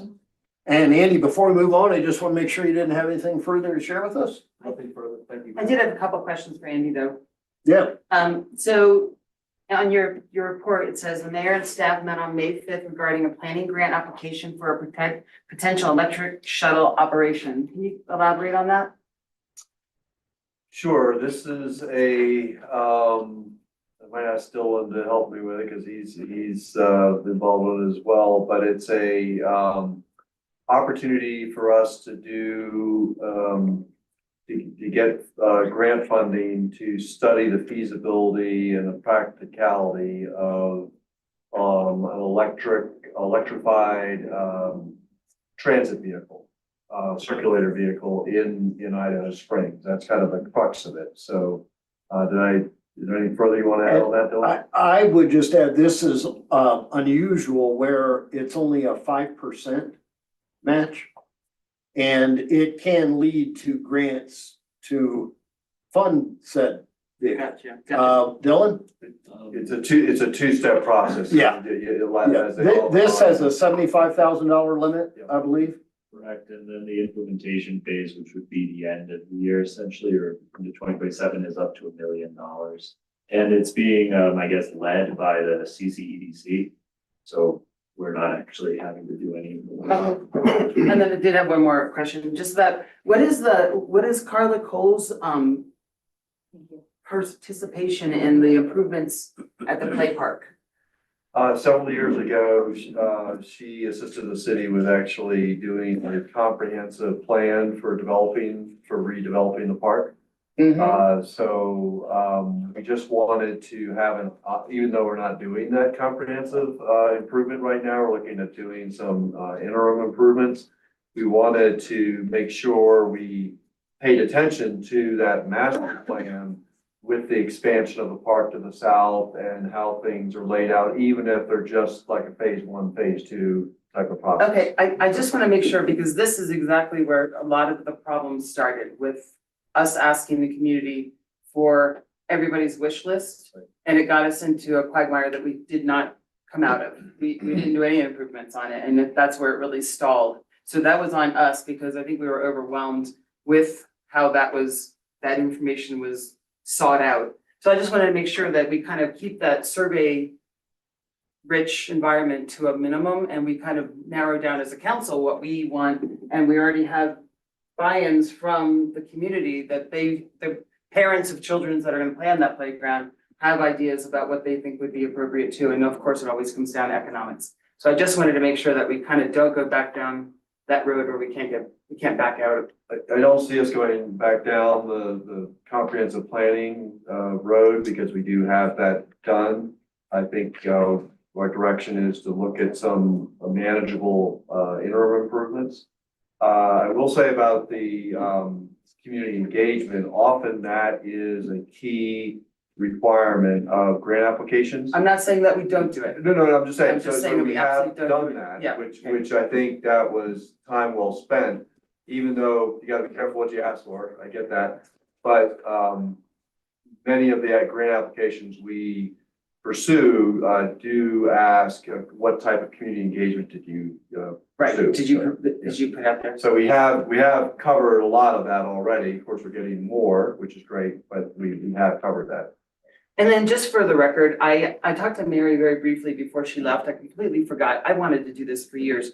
But I know who Cooper Riley Park is named after. I'm sure that a few people know. But I do think it would be very valuable once we do the new playground, that we get a plaque to honor the author and also the past resident of Idaho Springs for whom the park is named after. Yep, Sharon? I was just gonna let you know, Carla Cole was instrumental in getting the new playgrounds at King Murphy, Carlson, and the Georgetown School, so I know that she has a lot of experience with working and with the communities and seeing what is needed and what equipment, so I know that she's She's good. she's really knowledgeable about that. If you have money. Well, yeah, all that equipment needs That money. master plan was like 2 years ago, it was a $2 million plan. It was a beautiful plan, but Yeah. it's $2 million that we just don't have right now. All right, anything further for Andy? Then I will move to Guy. Thank you, for your staff report. Want to make sure you didn't have anything further to share? I would just add a little bit of narrative on the watering restrictions. I did visit a lot of businesses, Oh, okay. and universal support. A lot of the restaurants also taking proactive steps. Now water's requested, that type of stuff. So just to Gotcha. let you guys know that, zero pushback, and a lot of thank yous to you guys for stepping up. Well, good. I did try to spread the word. Wednesday, it was on KGO, and we did talk about water restrictions. So, yeah, I'm glad businesses are responding as well. That's great. I wanted to add to that, I also talked to a lot of residents about it, and not a single person is upset, like, they're very, also, like you, they're very glad that we're instituting it. Yeah, no, it's good to be proactive. Yeah, glad, You may not believe glad to me, hear but that. you guys actually got a lot of thank yous when I was talking. Oh, good. All right. Anything further for Guy? All right, we'll move to, Dylan, got your, staff report.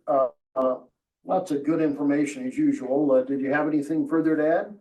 Nothing from me, thanks, Mayor. All right, well, thanks again, Dylan. Can I just add Yeah, something? In sure. Dylan's report, he talks about the local residential historic districts, and in HPRC, that is something that we have been talking about, I mean, literally for, I don't know, what, 3 years now, Dylan? Lisa, Yeah. when I was on, we were talking about it. We keep hammering away at it because of the very specific concern that's listed in the report, that people don't want to see Right. historic homes knocked down and modernization, coming in and building a big square box. Sure. So I know Dylan did a lot of work with community outreach last summer. I'm totally willing to help you with that again this summer, because I think there were really positive results.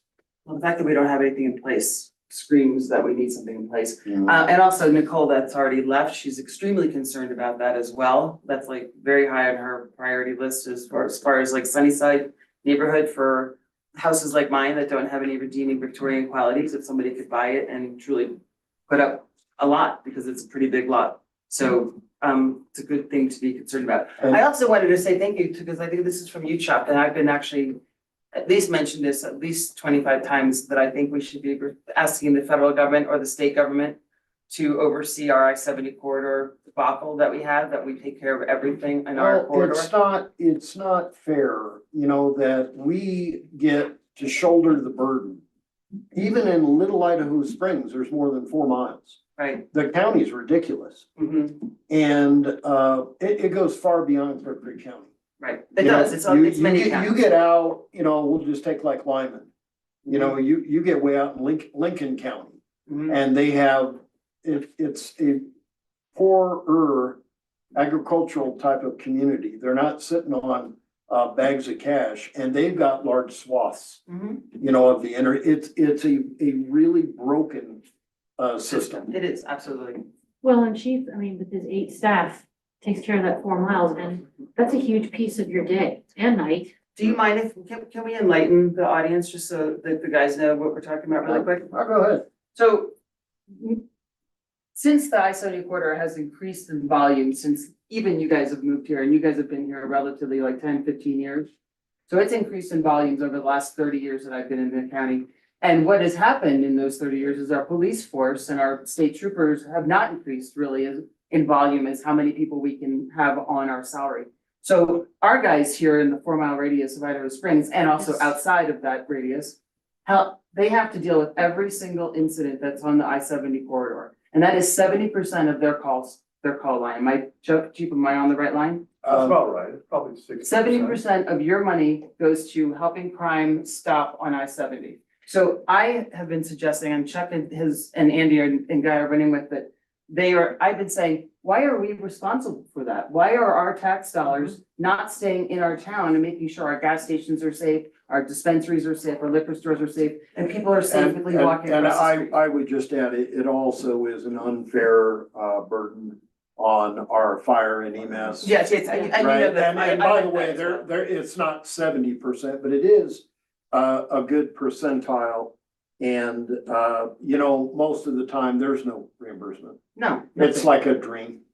So Chuck has actually officially asked our perpetually on vacation Secretary of Transportation for the United States of America for some help. And I will say, Andy probably prepared that. I want to give credit where credit is due. Okay, Andy. But it has been something that has been a thorn in my side since you know, I was on council. I think all of us have had a lot of anger about this, and we really want something to be done. But anyways, I'm glad we took a moment on that tangent. Thank you Because very much. it's an important tangent. I'll stay on it, don't you worry about it. All right, Let's try. so next up is the deputy city clerk. Interesting, very interesting. Once again, Wonder has broke down. I like this, it's so much. Yeah. I love this one. This is a very interesting March. The west side just barely eked out a little more business than east, because it had been a little bit towards the east. Actually, last month was you know, like 10% more on the east, and we were just a couple $1,000s higher on the west. So want to thank Wonder for that report. She also has broke it down, of course, by different categories, which I find very, very interesting. And 2 months ago, our sales were up a little over 5%. Last month, they were up a little over 2%. And you may have noticed, although it is very inconsequential, we're up for the year like 1/6 of 1%. But please keep in mind that is off of a record setting year. So hopefully it continues. because these statistics that she's sharing, to a large extent, had most of the mountain park closed. And also the gondola was not open. So the fact that we were actually able to slightly break an all-time record while many of our neighbors, particularly to the west, are down double digits, speaks volumes. We're very lucky. And Wonder, before I move on, I want to make sure you don't have anything further to share with us. Thank you, Mary, I do not. All right, A lot of all right. phone calls this month, though. It's crazy. Yeah, it was Like 18 days, 18 administrative days. 946 calls. That's a lot. crazy, 52 a day. It's gonna get more. Yeah. It is the season. Boy. It is the season. And then I will move on to police. And Chief, you have 2 requests for action. And do I have a motion on the first one? Make a motion to approve W and Neil change orders number 11 through 15 in the amount of $87,939 from line item 21-00-7045. Thank you, Jeremy. And do I have a second? I'll second. Second from Sharon. And any discussion? Hearing none, roll call, please. Sharon Bassett? Yes. Kate Collier? Yes. Lisa Manifold? Yes. Janine Mariani? Yes. Mayor Pro Tem Jeremy Jones? Yes. Mayor Chuck Harmon? Yes. And then the second one is number 16. Do I have a motion? I'll make a motion to approve W and Neil change order number 16 in the amount of $55,618 from line item 59-70-7901. Thank you, Jeremy. Do I have a second? I'll second. Second from Lisa. And any discussion?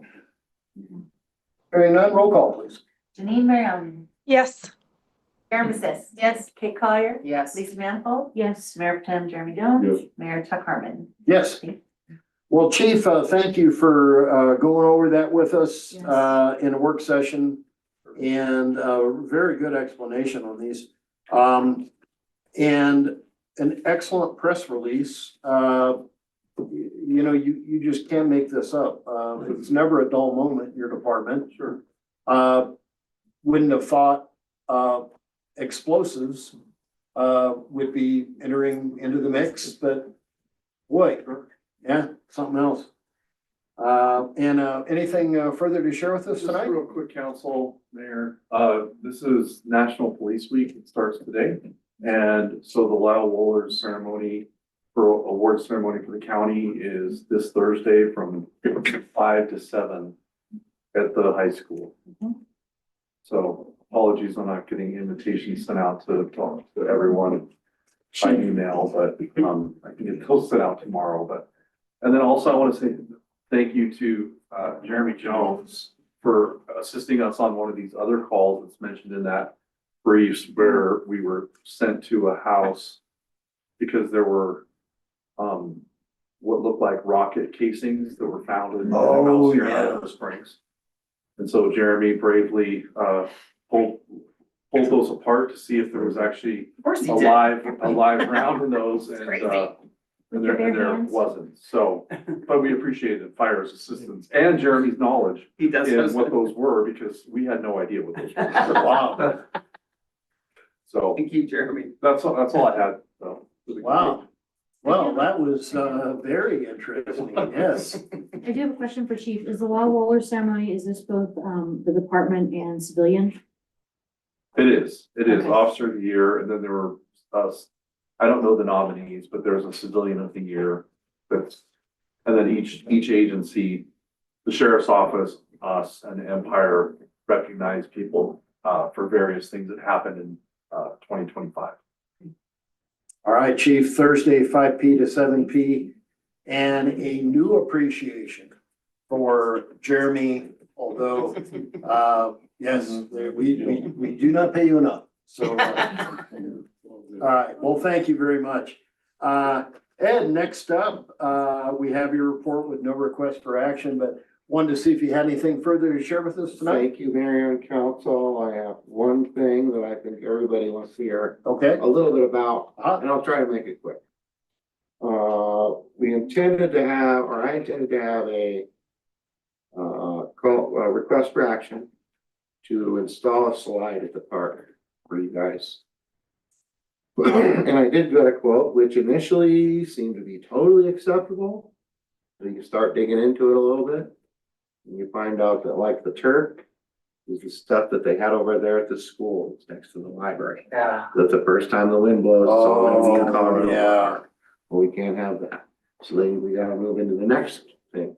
All right, well, the next thing requires concrete excavation, draining, and ADA ramps. So now it's moving into, I'm trying to dig in to find out what we can do. That would help us out from Public Works and what we can't. We've also, Andy also called in another lady to help us out, that give us a second opinion on what else we could do. And I know Just really we all appreciate you trying to sift through the quagmire and. You guys, Well, I'm gonna win. They It's gonna just- take a little time. they missed the story about how the Lions were involved initially and they basically built the playground and, you know, the community came together and those were the good old days when we all had scars on our skin from going down a hot metal slide in the I'm summertime. glad Ed was there. He caught that. I'm sure he remembers a lot of those days when they were involved. Right, initially I thought maybe this would be simple. Yeah. Just to just get something up there that the kids can play on. I know. But no, it's not. But It's you're still working on it. insanity. You're still working on it. We appreciate that. Thing number two, if I can have a second thing. Sure. Friday, I got a call from the water engineer and attorneys that we needed to turn the reservoir on and start discharging out of it. Oh, okay. So we started discharging today. I was up there today doing training with the guys on how to operate the reservoir. And there was hardly any water spilling over the spillway, half of it, before we opened the, release. And there was practically no snow on the mountain. Oh, man, that is hard So to we're hear. probably gonna let this run for a couple of days. And then we're probably gonna have to wind up turning it nearly all the way off. Just to satisfy what we need to release and then Boy, off again. yeah. Well, Ed, we are going to, I think, watch quite closely your updates on this all summer. This is scary. Right, I expect that we're gonna do a lot of running up and down the hill Yeah, to the reservoir and back and adjusting it. yeah, because you have to physically be there to turn the Yes, gates. yes. Yeah, okay. Ed, thank you very much. Before we move on, Lisa, question for Ed? No, actually, it's not a question. It's you remember the repair that you did for the constituent down on, Colorado, like between third and fourth? The sidewalk? Yes. I just ran into that person and they wanted me to tell you how much they like it. It has made their life so much easier and thank you very much. They really are they're so delighted that you guys fixed that quickly. Oh, I love that guy. All right, very good. Anything further for Ed?